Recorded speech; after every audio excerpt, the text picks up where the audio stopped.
Hello and welcome back to English for You. I'm Seb. I'm Mike. And we're still talking about this very controversial, a very difficult herb that goes in a lot of foods here in Taiwan. Cilantro, right? Which Absolutely. I actually thought cilantro was a kind of Mexican food for a long time. Because, Really? Yeah. I think is it used in Mexican cooking? I think it is a little bit. I think it is, but it's because we don't call it cilantro in the UK. So I always called it coriander. Coriander. I didn't know what cilantro was. You thought taco, nacho, cilantro. It all kind of sounds. Exactly. It sounded Mexican to me. And then you came here and said, why are Vietnamese people putting Mexican food on top of their noodles? Yeah, exactly. Why are they putting Mexican food on their Vietnamese food? What's going on here? But of course, it's that herb. But as we learned yesterday, it's something that certain people might just not like, not because of a choice, but because of their DNA. It's something that possibly is even passed down from parent to child to grandchild and like that. Exactly. It is something hereditary. So hereditary just means that your parents had it or your grandparents had it, and now you have it because you share the same genes. Like the color of your eyes or how tall you are or things like that. Exactly. So hating cilantro is hereditary, but we also talked about how you can change that. Let's take a closer look at day 2. Reading.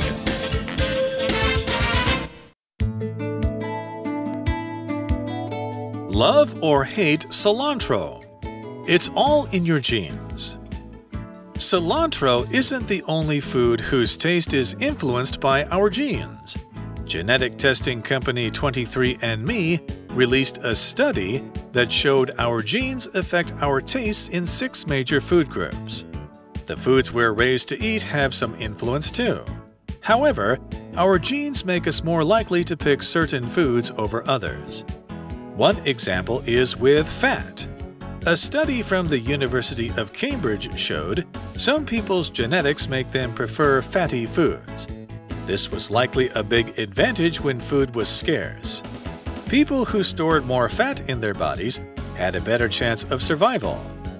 But today, when we can get all varieties of food, problems in this gene can lead to obesity. Understanding people's genetic likings for foods could help us considerably. We might be able to give people better guidance on their diet by knowing the foods they tend to want. This can help people stay in good health more easily. In the future, who knows what else this knowledge could help us do? Okay, so the first line of our second day article is cilantro isn't the only food whose taste is influenced by our genes. Right, so other foods their taste is also influenced by our genes. Interesting. Of course, when we say by our genes there, we mean by our DNA, by the way our bodies are made at a very basic chemical level. And let's find out the science and the research behind this idea. It says genetic testing company 23andMe released a study that showed our genes affect our tastes in 6 major food groups. That is absolutely fascinating. I have to admit, a lot of this talk and articles about genes and genetic research, I always get a bit confused by this. But I think this company 23andMe, they're one of several companies that you can send in your DNA, maybe, to send them some cells from your mouth or something. They test it and they kind of tell you, where you're from, the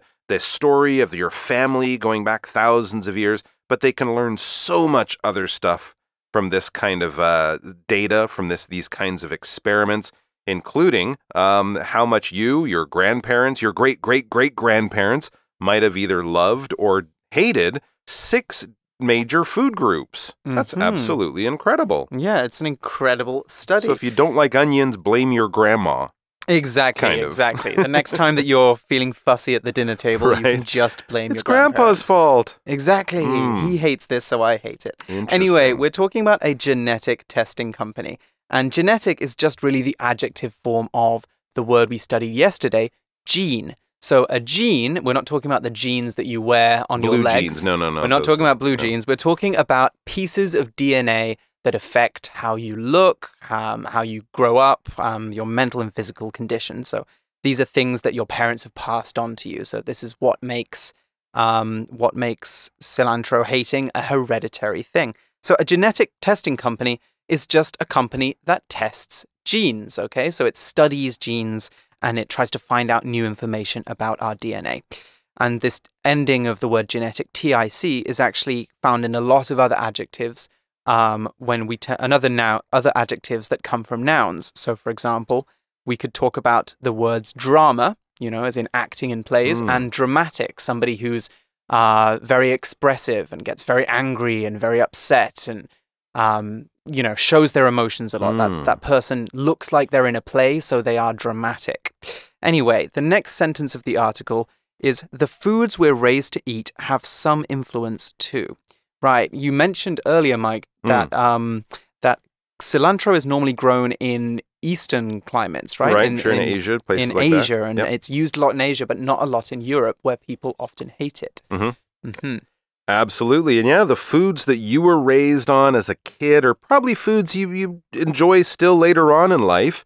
And if you travel, maybe you'll discover new foods. I know, for example, people here don't eat as much cheese as people in the West. And some people here might even look at it and go, oh, it's just bad milk. Why do you like that stuff? In the same way, foreigners might come here and say, oh, pig blood cake or tofu or chicken feet. Those are strange things for people to eat in the West. So, of course, the things we learn from our parents, the foods we eat, are a big, important influence. However, the article continues, our genes make us more likely to pick certain foods over others. It's not just about how you were raised, it's about how you were made at a very basic genetic level. Yes, and the article says one example is with fat, right? So we're talking about fat as a noun here. We're talking about the fatty bits of food. So, when you get a piece of bacon and it has that white stuff on the outside, that's fat.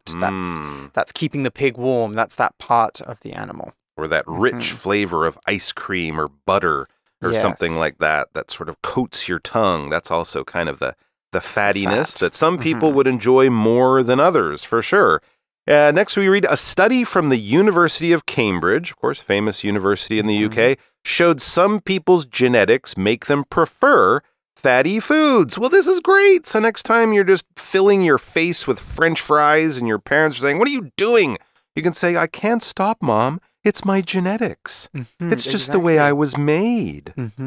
It's just me. Interesting. And so there is a reason for this. This was likely a big advantage when food was scarce. Right. So a long time ago when we didn't have farms, we didn't have supermarkets, we didn't have refrigerators, we had to go out and hunt and look for food. True, like the way that certain animals get fat before the winter. Exactly. So you never knew when your next meal was going to be, and so you needed to store energy. And that would be an advantage of eating fat, is you could keep those calories for longer. So advantage is a noun, and an advantage is a strength or a positive outcome of something. So when the article talks about the advantages of preferring fatty foods, it's talking about the reasons that preferring fatty foods might be good. So in the past, it would help you survive the long winters, and that's an advantage. But of course now, if you're eating a lot of fatty foods, that can give you lots of problems. You can get heart problems, you can put on a lot of weight, and those are disadvantages. Disadvantages are bad outcomes or bad things that happen because of our actions. Okay, so our example sentence for advantage is, Benny has an advantage over all of the other basketball players in his high school. He's 205 centimeters tall. I was about to say 105. That would make him very, very short. That's definitely advantage, being 205 centimeters tall. Okay, and we've also got this word scarce. Now, I talked about food being scarce, and scarcity is an adjective which means not much of, or there isn't much around. So when we say something is scarce, we're saying that it is rare, not common, or hard to find. You'll remember that yesterday we talked about the word seldom, not frequent or rare. So scarce is kind of like the adjective form of seldom. So, for example, a famine is a time when food is very scarce, when there's not enough food for everyone to eat, and, people start to starve. That is a famine. And an example sentence for scarce could be, when COVID-19 first hit Taiwan, medical masks and toilet paper were scarce for weeks. Yes, I remember. Weeks, yeah. Yes, I remember at the time it was very difficult to buy face masks, 口罩, because there weren't any in the stores. They were scarce. Exactly. And of course, when we use scarce, we're often kind of talking about things that are easy to find at some certain times or in some places, but for some reason they are now hard to find or hard to find in some places. So yeah, back in the old days, you didn't know when you were going to be getting a good meal with lots of fat. Of course, people, didn't have stores where they can buy food all the time. They lived outside. They didn't sit down at desks to do their work. They were running around hunting. So all of these ways of storing fat was good. It says people who stored more fat in their bodies had a better chance of survival, right? You could probably live for a few weeks without food, whereas that person who was always skinny, if they didn't get food for a few days, they could get in serious trouble and possibly even die. It was always a question of survival. What is survival? Survival is successfully not dying when you could die, all right? So if you get up in your day and you live in a peaceful place and you go to work or school and come home, you can't really say, I survived another day. Well, yeah, possibly. But if you're an animal living out in the wild and lions could eat you at any moment, then at the end of your day, you could probably congratulate yourself and saying, I survived. Or if you live through, as a human in the real world, if you live through a terrible experience where you could have died, a car crash. Lost in the desert. A fire, lost in the desert. You go to war and you come home and you're still okay. These are situations where you could have died, where other people maybe did die, but you, congratulations, successfully did not die. You could say you survived. For example, when the plane crashed in a forest, the passengers and crew had to fight for their survival. They were hurt. They had no water, no food. There might have been bears out there that could eat them, but they lived. They survived. Exactly. But today, the article says, when we can get all varieties of food, problems in this gene can lead to obesity. That's right. Cavemen did not have 7-Elevens. Exactly, exactly. Today, we can just, walk around the corner if we don't have any food in our houses, and we will find some in a 7-Eleven or at a small restaurant. We've got a variety of foods available to us everywhere we go, and a variety is basically a lot of different things. So when there's a variety of something, there's lots of different types of that thing. So for example, we might talk about the variety of students in your classroom. Some students might be tall, some might be short, some might be skinny, some might be very strong. They have different physical characteristics, and we could say that for that reason, there's a variety of them. We could also talk about the variety of cars parked in a street. There might be fast cars, old cars, rusty things that nobody wants to drive anymore. Lots of different cars parked in the street, and therefore we would say that there's a variety of them. So it's basically anything you want to talk about where there's lots of different things and they're all different or different in many different ways. Our example sentence for variety is, the buffet features a variety of food from around the world. Okay, so maybe Vietnamese food, maybe Mexican food, maybe Taiwanese food, lots of different kinds of food.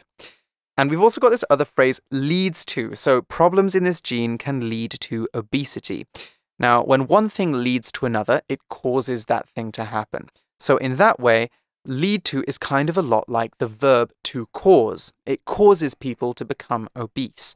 So for example, when Japan took over Taiwan in 1895, that led to a lot of Taiwanese people being able to speak Japanese because they had a new government, there was new people in charge, and they had to learn that language. So it led to that becoming a thing.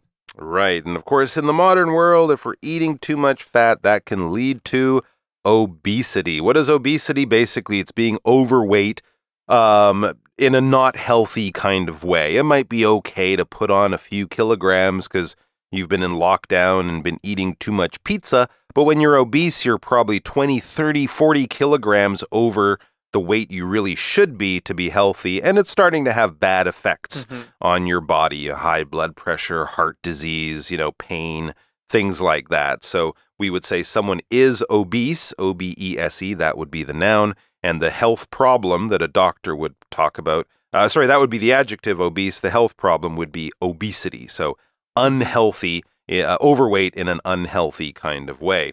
Back to the article, it says, understanding people's genetic likings for foods could help us considerably. So yeah, I mean, a lot of this is fun. Oh, my DNA says I like cilantro. Yours says you don't. That's interesting. But there is actually some real science that people can do with this research and with these discoveries. One thing could be explaining people's genetic likings for food. What is a liking? Well, basically, if you like something, we could say you have a liking for that thing.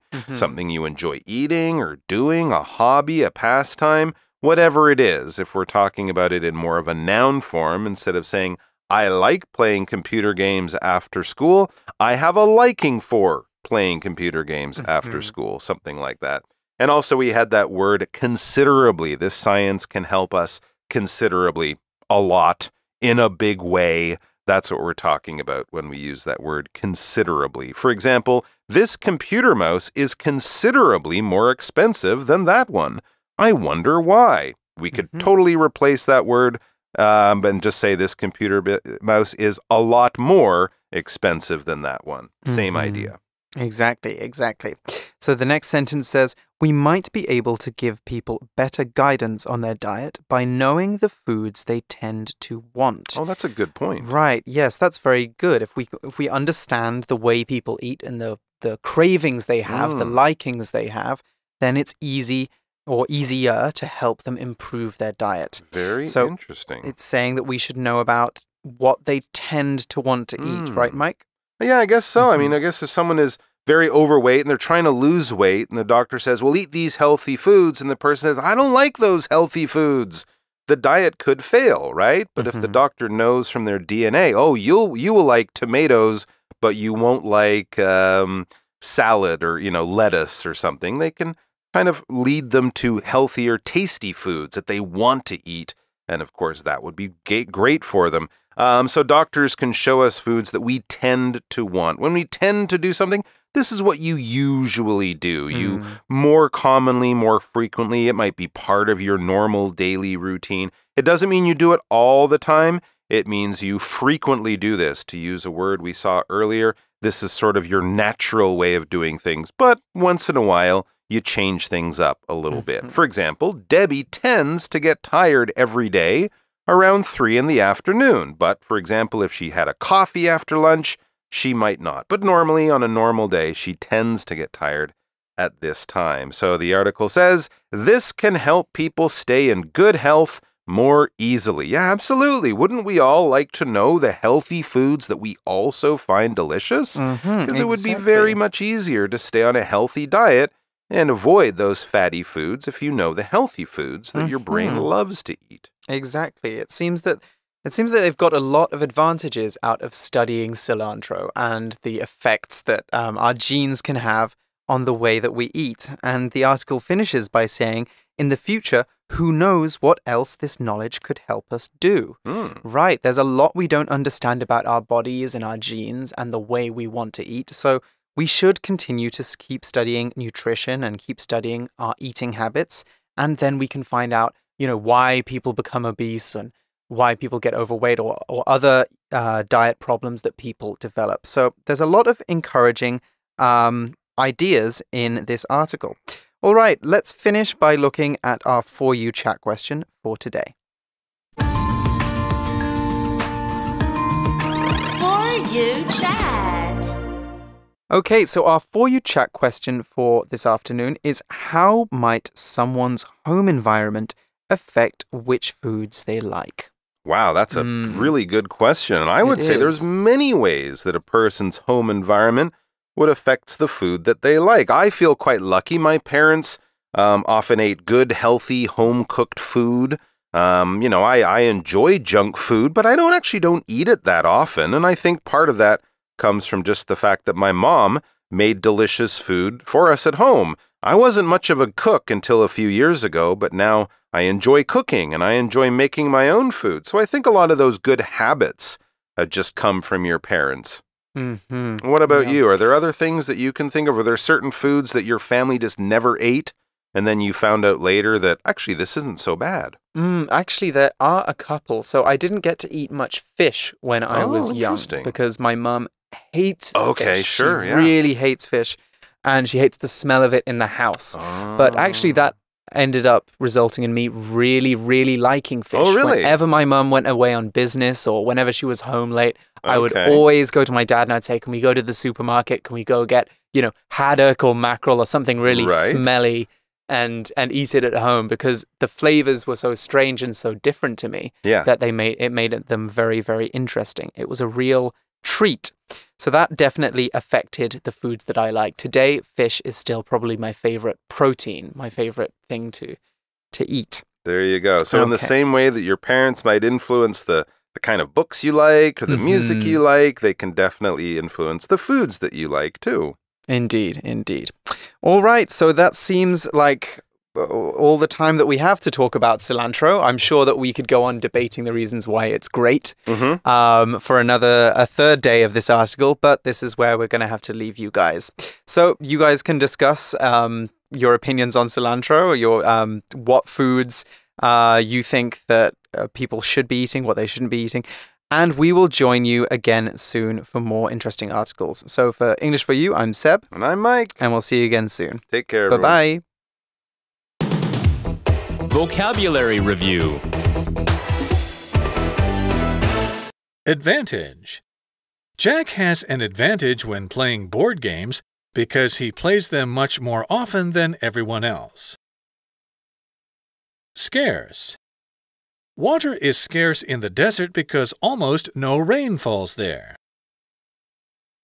Survival. The hikers have lots of food and water to make survival possible if they get lost. Variety. I like any ice cream variety without chocolate in it. Considerably. Even though the girl's teacher liked her considerably, he still couldn't let her cheat on her exam. Tend.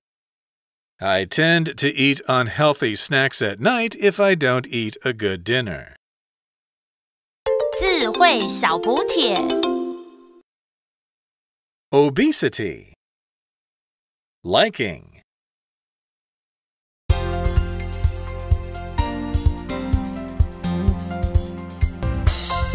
以上节目是由活用空中美语制作，活用空中美语杂志，请洽询全国各大书店。